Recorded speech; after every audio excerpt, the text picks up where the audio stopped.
Assalamualaikum warahmatullahi wabarakatuh. Selamat pagi anak-anak. Kita bertemu lagi pada pembelajaran hari ini. Nah, pada pembelajaran hari ini kita akan belajar tentang penjumlahan dan pengurangan pecahan. Pasti kalian sudah tidak asing lagi ya dengan sebuah pecahan. Nah, sebelum kita belajar tentang penjumlahan dan pengurangan pecahan, kita harus tahu terlebih dahulu apa tujuan dari pembelajaran hari ini. Tujuan dari pembelajaran hari ini yaitu peserta didik dapat menyelesaikan operasi hitung, penjumlahan, dan pengurangan bilangan pecahan. Langsung saja kita masuk ke pengertian pecahan. Nah, sebelum kita belajar tentang penjumlahan dan pengurangan pecahan, kita harus tahu dulu pecahan itu apa sih? Nah, pengertian dari pecahan. Jika sebuah kue dibagi menjadi dua bagian yang sama seperti gambar di bawah, maka setiap bagian adalah 1/2 bagian dari seluruhnya. Jika kue dibagi menjadi 4 bagian yang sama seperti gambar di bawah, maka setiap bagian adalah 1/4 bagian dari seluruhnya. Di sini ada pecahan, bentuk pecahan. Kita misalkan lingkaran ini itu adalah kue. Kalau kita bagi menjadi dua bagian, berarti pecahannya itu 1/2. Kalau misalkan kita bagi menjadi 4 bagian, jadi pecahannya itu 1/4. Nah, dari sini kita bisa mendefinisikan pengertian dari pecahan. Jadi, pecahan itu apa? Pecahan yang adalah bilangan yang terdiri dari penyebut dan pembilang. Di sini bilangan 1/2 dan 1/4 itu disebut dengan pecahan. Jadi, pecahan adalah suatu bilangan yang terbentuk A per B, di mana A dan B adalah bilangan bulat, serta B tidak boleh sama dengan 0, A disebut dengan pembilang, dan B disebut dengan penyebut. Jadi, pada pecahan 1/4, angka 1 itu disebut dengan pembilang, dan angka 4 itu disebut dengan penyebut. Jadi, secara garis besar, pecahan itu adalah bilangan yang terdiri dari pembilang dan penyebut. Seperti itu ya. Selanjutnya kita masuk ke penjumlahan dan pengurangan pada pecahan. Kita bahas tentang penjumlahan terlebih dahulu. Dengan menggunakan daerah yang diarsir pada lingkaran, penjumlahan pecahan dapat dinyatakan sebagai berikut.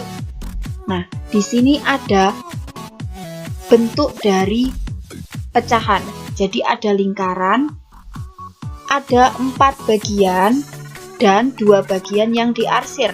Jadi pecahannya itu adalah 2/4. 2 itu adalah pembilang yang diarsir, dan 4 itu adalah bagian keseluruhannya. Ditambah 1/4, karena yang diarsir itu hanya 1 dan ada 4 bagian, berarti pembilangnya itu adalah 1 dan penyebutnya adalah 4. Sama dengan berapa? Pembilang ditambah dengan pembilang dan penyebutnya tetap. Jadi 3/4. Yang diarsir itu ada 3 dan jumlah seluruhnya itu adalah 4. Contoh kedua. Nah, di sini ada 6 bagian, jadi penyebutnya itu sudah dipastikan 6, dan yang diarsir itu ada 3 bagian. Jadi pecahannya 3/6. Ditambah 2 bagian yang diarsir dan 6 bagian seluruhnya. Jadi pecahannya 2/6.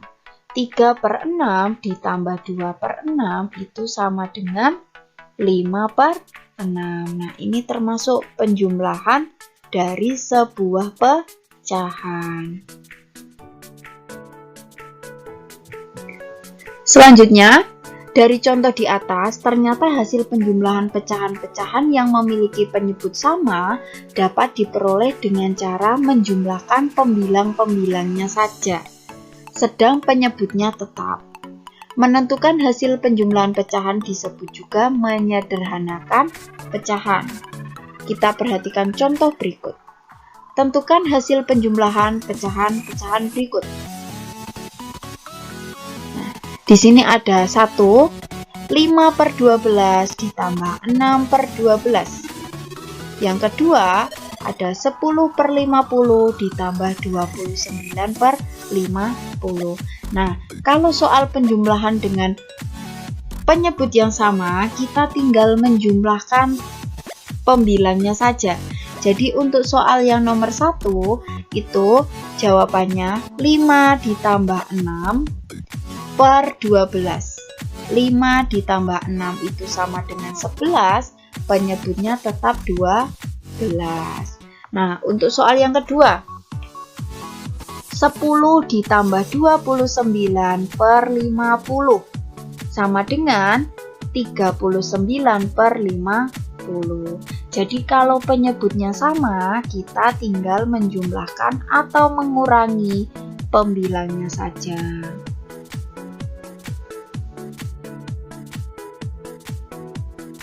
Nah, ini ada catatan. Jika pecahan-pecahan yang akan dijumlahkan ataupun dikurangkan memiliki penyebut yang berbeda, terlebih dahulu kita samakan penyebutnya dengan menggunakan KPK dari penyebut-penyebutnya. Seperti contoh di bawah ini. Tentukan hasil penjumlahan pecahan-pecahan berikut ini. Nah, ini ada soal nomor 1, 1/4 ditambah 3/8. Yang kedua, 2/10 ditambah 4/3. Nah, dari dua soal tersebut, kita menjumpai penyebut yang berbeda. Jadi, kita harus mencari KPK-nya terlebih dahulu untuk menyamakan penyebutnya. Kita coba nomor 1, 1/4 ditambah 3/8. Nah, di sini karena KPK dari 4 dan 8 itu adalah 8, berarti penyebutnya kita ganti 8. 1/4 itu 4 dikalikan berapa? Hasilnya 8. Nah, 4 dikalikan 2 itu hasilnya adalah 8. Jadi, kalau penyebutnya dikalikan 2, pembilangnya juga harus dikalikan 2. Jadi 1 dikalikan 2 itu hasilnya 2, 4 dikalikan 2 hasilnya 8. 2/8 ditambah 3/8. Yang 3/8 itu kenapa kok nggak dikalikan? Karena di sini penyebutnya sudah 8. Jadi 2 ditambah 3 sama dengan 5/8. Untuk soal yang nomor 2, 2/10 ditambah 4/3. Karena KPK dari 3 dan 10 adalah 30, berarti penyebutnya kita ganti menjadi 30. Nah, 10 ini dikalikan berapa biar hasilnya itu 30? Benar, 10 ini dikalikan 3 biar hasilnya 30. Jadi kalau penyebutnya dikalikan 3, pembilangnya juga harus dikalikan 3. Berarti 10 dikalikan 3, 2 dikalikan 3. Hasilnya 6/30 ditambah 3 itu dikalikan berapa biar hasilnya 30? 3 dikalikan 10. Karena penyebutnya dikalikan 10, berarti pembilangnya juga harus dikalikan 10. Hasilnya 40/30. Jadi tinggal kita jumlahkan 6 ditambah 40 per 30. Jadi hasilnya 46/30. Atau bisa dirubah menjadi pecahan campuran yaitu 1, 16/30. Selanjutnya kita belajar tentang pengurangan sebuah pecahan. Nah, dengan menggunakan daerah yang diarsir pada persegi, penjumlahan pecahan dapat dinyatakan sebagai berikut. Di sini ada 8 bagian dan 5 bagian yang diarsir. Jadi, bagian yang diarsir itu menempati pembilang dan bagian yang keseluruhan itu menempati penyebut. Pecahannya 5/8.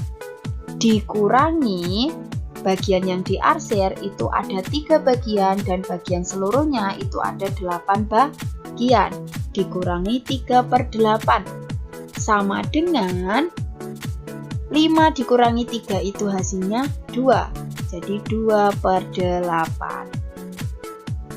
Dari contoh di atas, seperti halnya pada penjumlahan bahwa pengurangan pecahan yang memiliki penyebut yang sama dilakukan dengan cara mengurangi pembilang, sedangkan penyebutnya tetap. Pada operasi pengurangan, jika penyebutnya berbeda, maka terlebih dahulu disamakan penyebutnya dengan cara mencari KPK dari penyebutnya. Jadi kalau misalkan penyebutnya sudah sama, kita tinggal mengurangi pembilangnya saja, sama dengan penjumlahan tadi. Tapi kalau misalkan penyebutnya belum sama, kita harus menyamakan penyebutnya dengan cara mencari KPK dari penyebutnya. Selanjutnya kita lihat contoh. Tentukan hasil pengurangan dari pecahan-pecahan berikut. Nomor 1, 5/9 dikurangi 2/9. Nomor 2, 2/5 dikurangi 1/6. Di soal yang pertama, kita menjumpai penyebut yang sama. Sedangkan di soal yang kedua, kita menjumpai penyebut yang berbeda. Baik, kita kerjakan satu-satu. Kita mulai dari nomor 1 dulu. 5/9 dikurangi 2/9 sama dengan, di sini karena penyebutnya sudah sama, jadi kita tinggal mengurangi pembilangnya saja. 5 dikurangi 2 itu sama dengan 3 dan penyebutnya tetap yaitu 9. Hasilnya 3/9. Nomor 2. 2/5 dikurangi 1/6. Karena KPK dari 5 dan 6 adalah 30, jadi penyebutnya itu adalah 30. 2/5. 5 dikalikan berapa hasilnya 30? Benar, dikalikan 6. Kalau penyebutnya dikalikan 6, berarti pembilangnya juga harus dikalikan 6. 5 dikalikan 6 hasilnya 30. 2 dikalikan 6 hasilnya 12. Dikurangi 1/6. 6 dikalikan berapa hasilnya 30? Benar sekali, dikalikan 5. Jadi 6 dikalikan 5, 1 dikalikan 5. 6 kali 5 itu 30, 1 dikalikan 5 hasilnya 5. Jadi 12 dikurangi 5/30. Jawabannya 7/30. Oke, nah itu adalah pembelajaran dari penjumlahan dan pengurangan sebuah pecahan. Di sini untuk melatih pemahaman kalian, ada soal latihan, ada 3 soal latihan yang harus kalian kerjakan. Kalian coba satu-satu ya. Oke. Terima kasih dan sampai bertemu lagi di pembelajaran selanjutnya. Wassalamualaikum warahmatullahi wabarakatuh.